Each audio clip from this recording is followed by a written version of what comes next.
you again a little bit more of a practical idea in terms of the development of physical literacy. We're now going to move on and look at actually how and where children become physically illiterate. Is it a myth? Does it just happen? Is it by chance, or is it just luck that it happens? You know, is there a relationship between physical literacy and luck? It's very clear, you know, that a relationship is that if you are very lucky if you have the following things, which is going to help you become physically literate. The correct genetics, being born to the correct parents who are supportive and going to take you to activity programs or play with you and develop your key skills.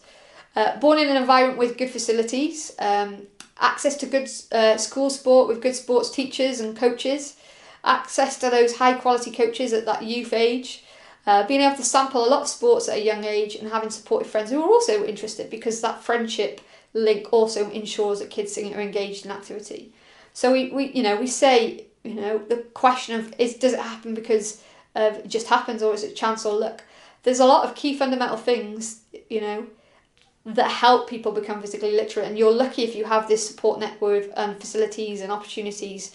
That's going to be the thing that ultimately engages you and helps you to become, or a child to become, physically literate.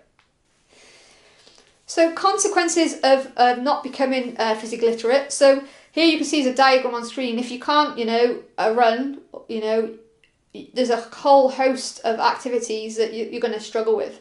If you can't catch or throw, you won't be able to take part in, you know, things like baseball, football, rugby, netball, basketball, and so forth.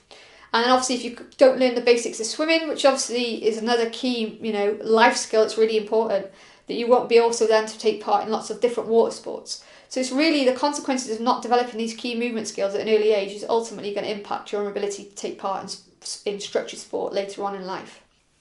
So leading on from that, now I'd like you to access the following link, which is a Canadian resource. It's a video which is going to actually highlight the importance of developing these key movement skills and key sport skills, but also then introduce you to the topic of health literacy, which is also going to be discussed within today's session.